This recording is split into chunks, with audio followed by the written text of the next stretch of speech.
Alors, bonsoir. Donc, je vais essayer de continuer toujours les corrections des exercices d'application.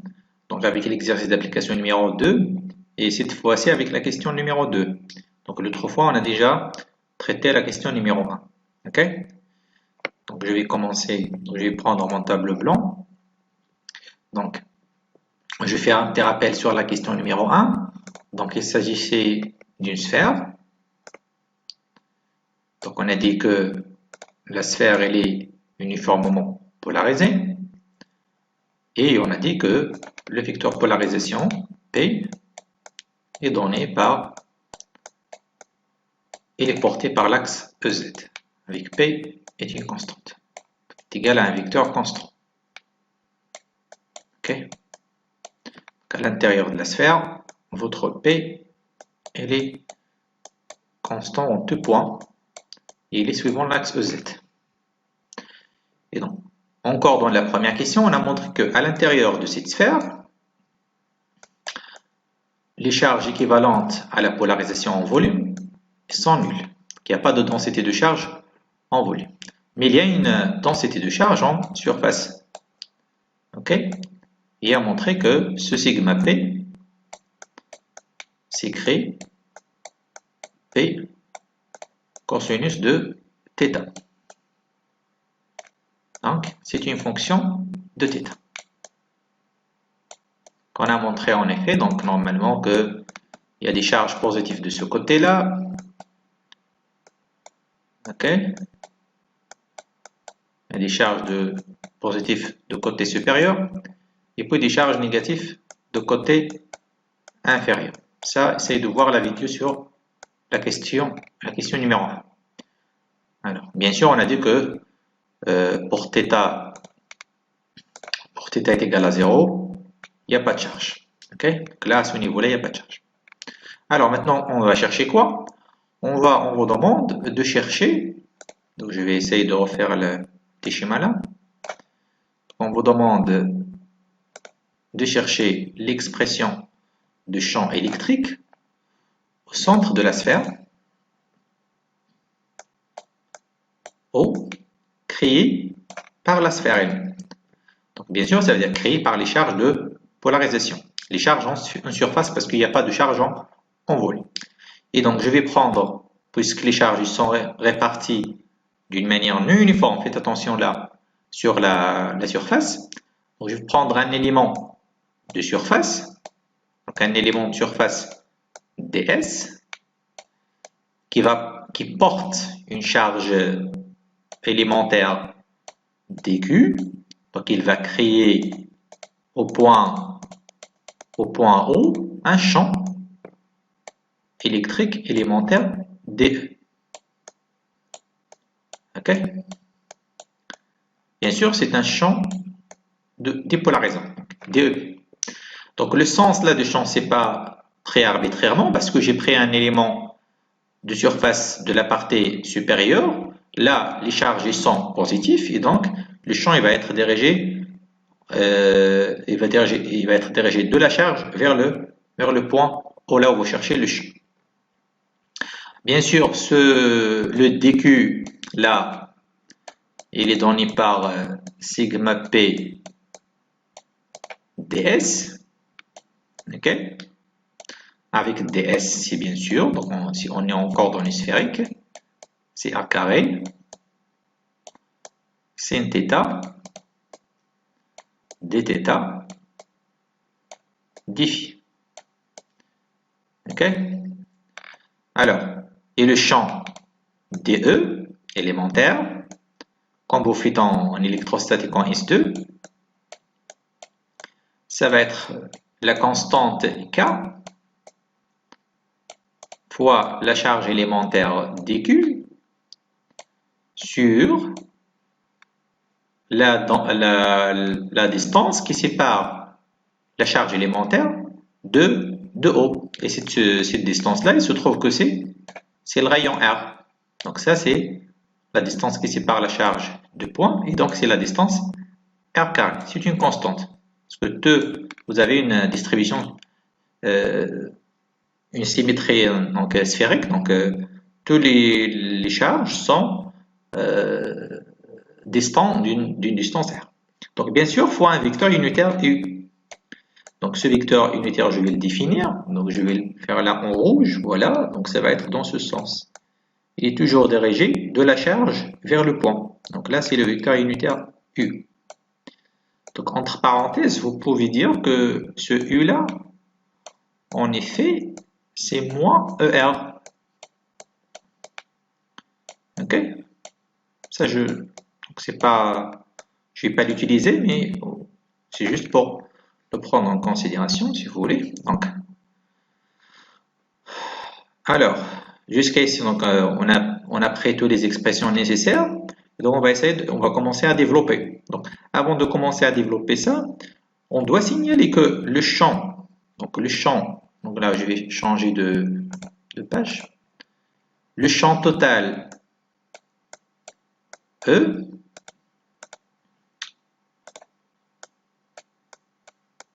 donc doit être égal à EZ. Pourquoi? Parce que je vais avoir une symétrie, c'est à cause de la symétrie, donc la composante EZ est non nulle. Les autres composantes, la composante X et la composante Y seront nulles. Donc je vais vous faire une petite illustration pour vous montrer pourquoi. Donc, je vais prendre une sphère.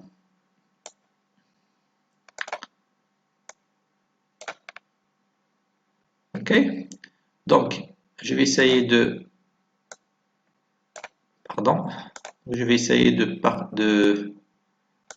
subdiviser cette sphère verticalement et horizontalement. Je vais prendre des axes de symétrie verticale et horizontale. Et je vais prendre un élément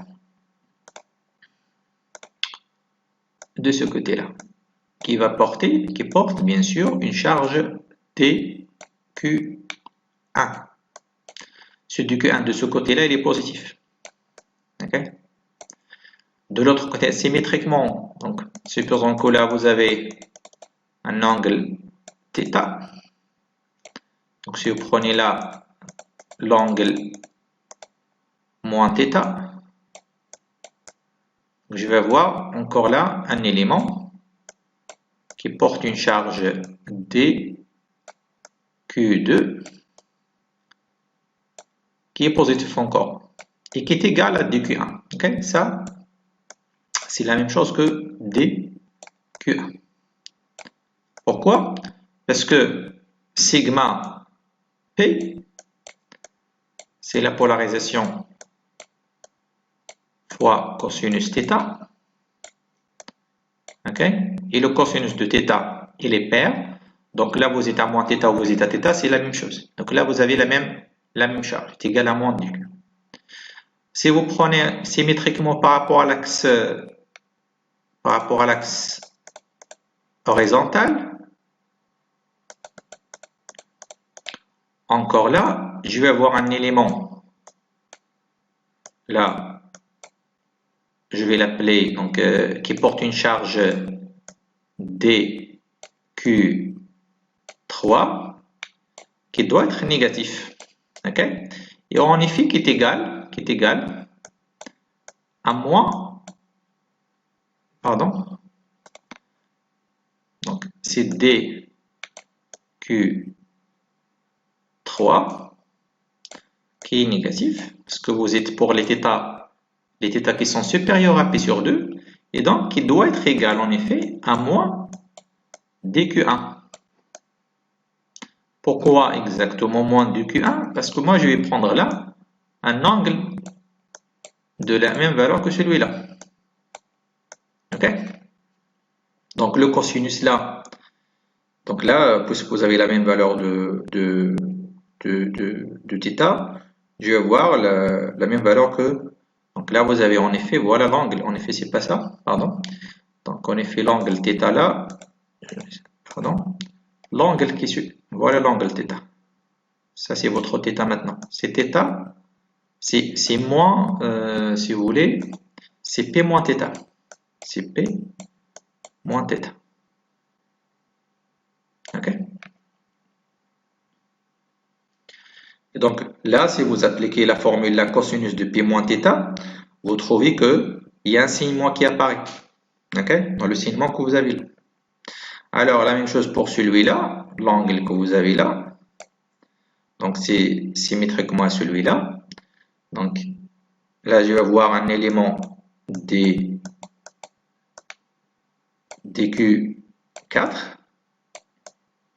ok, qui porte une charge, encore, mais c'est une charge négative, encore, qui est égale à moins dQ1.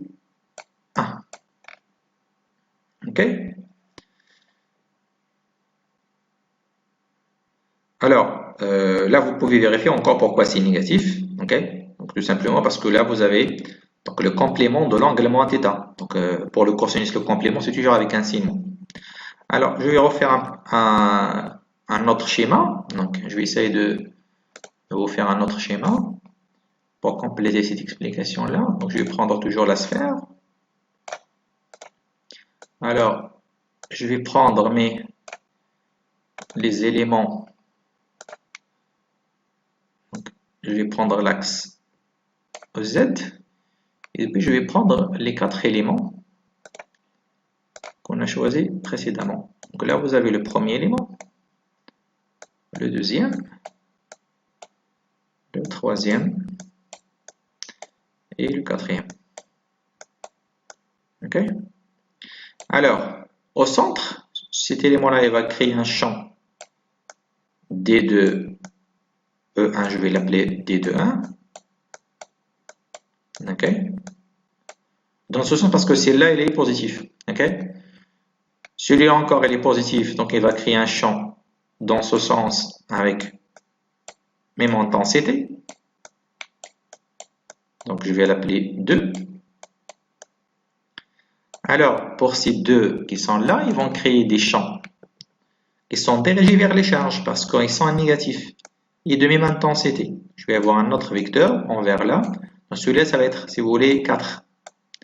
Et là, je vais avoir un autre vecteur. Ça va être 3. Ok? Donc, je peux faire, si vous voulez, la somme des deux premiers. Là, je vais voir le double. Donc là, c'est 3 plus 2. Et puis là, je vais voir 1 plus 4. Et finalement, la somme de tout ça, donc je vais faire la somme d'une manière, donc la méthode géométrique, il vous permet de tracer déjà le vecteur total qui va être porté par l'axe Z. Déjà, on vient de vous montrer que ça va être sur l'axe. Donc ça va être en effet quoi? 1, plus 2, plus 3, plus ainsi de suite. Ok? Donc voilà pourquoi donc finalement le champ total, donc pourquoi mon champ total doit être tout simplement est égal à EZ. EZ, c'est pour cette raison-là. Okay? Vous pouvez imaginer toujours, à chaque fois que vous prenez des éléments, un élément de DS, vous pouvez toujours imaginer des éléments par symétrie qui vont permettre de trouver finalement une composante, de conserver tout simplement la composante EZ. Okay? Donc on va continuer maintenant le calcul. Donc puisque maintenant on est d'accord que le champ E doit être porté par l'axe Z, donc tout simplement je vais essayer de chercher EZ.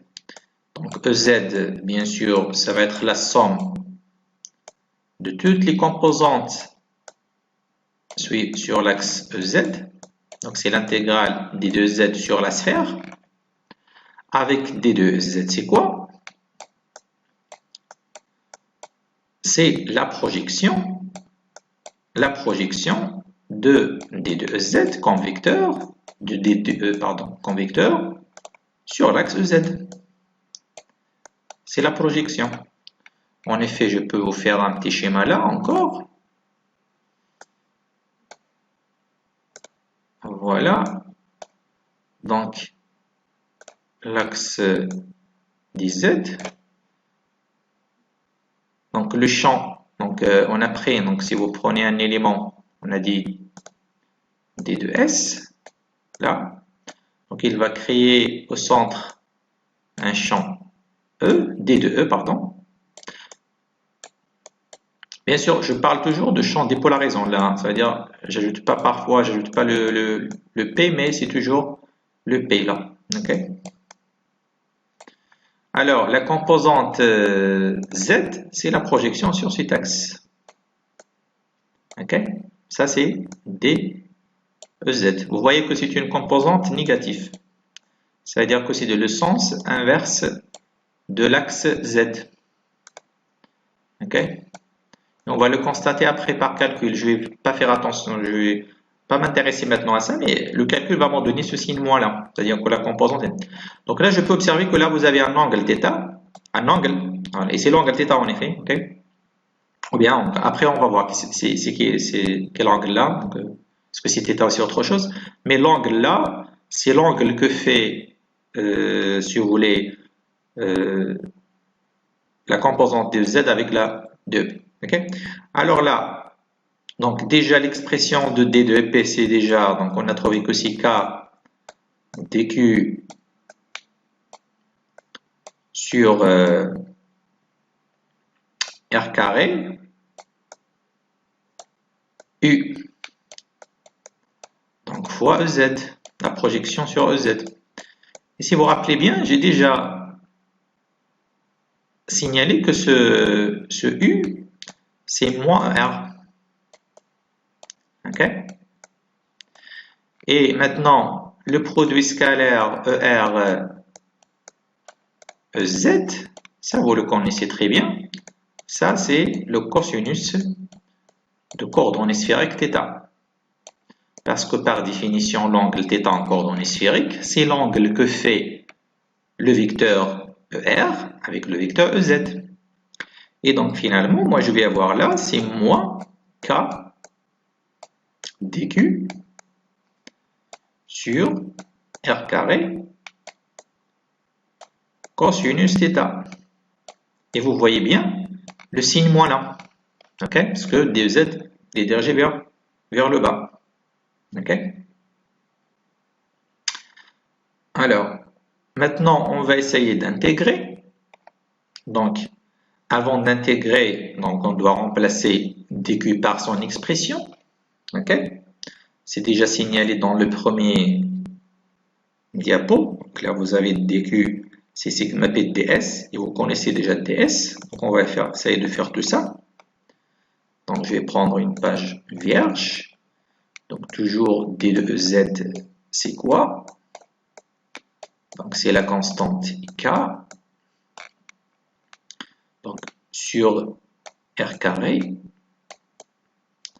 là, vous avez un cosinus θ.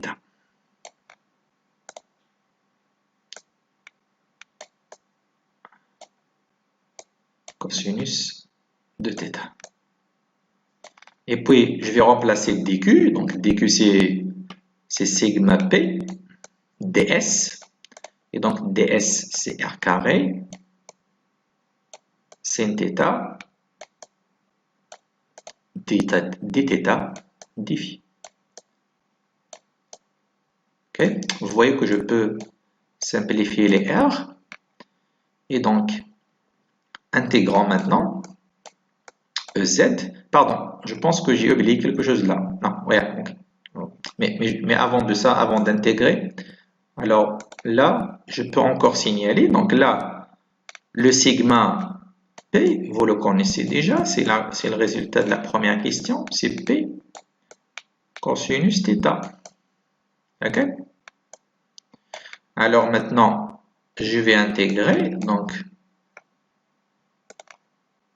EZ, c'est l'intégrale de DEZ, et donc je vais faire sortir les constantes, K, je vais avoir la constante K, puis je vais avoir la constante P, qui vient de sigma. Je pense que là, j'ai oublié quelque chose, non? Il y avait un signe moins, c'est de le voir, il y avait un signe moins. Oui, un signe moins là. Faites attention. Donc là, il y a un signe moins. Et puis, je vais intégrer tout ce qui contient le θ. Donc, θ, là, je vais voir, il y a un cosinus qui vient de sigma, un autre cosinus là, et puis sinus. Donc, vous avez cosinus θ à puissance 2, sin θ dθ. Et puis, vous avez un autre intégral sur, pardon, je vais intégrer encore sur dφ. Quand vous intégrez sur une surface, vous avez un intégral double. Donc, puisqu'on va intégrer sur la totalité de la sphère, donc phi, il est entre 0 et p. Okay? Un tour complet. Okay? Et θ, ça va être entre 0 et p. Pour y avoir la totalité de la sphère. Alors, la quantité que vous avez là, vous la connaissez déjà, c'est 2p. Alors, la quantité que vous avez là, c'est quoi? C'est la primitive en effet de quoi? De moins 1 tiers cosinus θ entre 0 et p. Vous faites un petit calcul et vous voyez que ça c'est 2 tiers. Ok? Donc finalement, je vais trouver quoi? Que mon z, faites un petit calcul là, donc vous avez déjà moins k p, donc fois 4p là, 4p sur 3. Ok? 2 fois 2, donc ça fait 4p sur 3. Ok? Donc finalement, déjà, le k, vous le connaissez déjà, c'est une constante qui est égale à 1 sur 4p epsilon 0. Ce qui fait que votre z maintenant, qu'on peut simplifier avec les 4p là, et donc ça fait quoi? Je pense que j'ai oublié encore le signe moins. Oui, je ne l'ai pas oublié. Donc il y a un signe moins p. Donc je vais le faire. Donc, je vais remplacer k. Donc 1 sur 4p epsilon 0 p. Il y avait, c'est quoi ça? C'est 4p. Donc 4p sur 3. Ok? Là, c'est une multiplication, faites attention. Et donc, finalement, ça, c'est quoi? C'est moins p sur 3 epsilon 0. Ok? Et finalement, votre champ EP en vecteur est égal à sa composante EZ suivant EZ. Et donc, est égal à moins P sur 3 epsilon 0 fois le vecteur unitaire EZ. Ou bien, si vous voulez, votre EP, c'est moins PEZ, c'est la polarisation P en vecteur sur 3 epsilon 0. Voilà votre résultat final. Alors, vous pouvez rapidement constater que votre champ dépolarisant, il est dans le sens inverse de la polarisation. Ceci est tout à fait évident parce que déjà la nomenclature champ dépolarisant signifie que ce champ doit intervenir dans le sens inverse de la polarisation. Ok?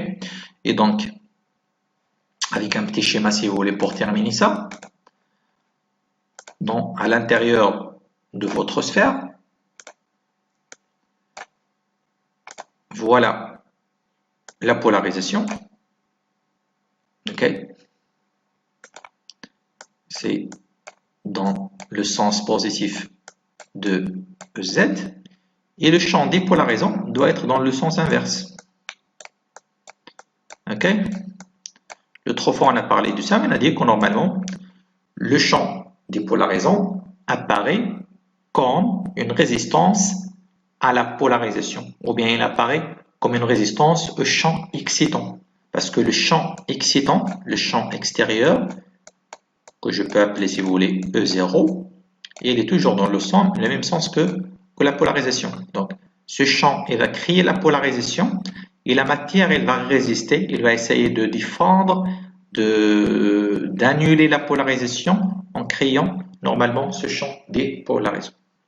Donc, on vient de terminer cet exercice. Merci et à la prochaine fois.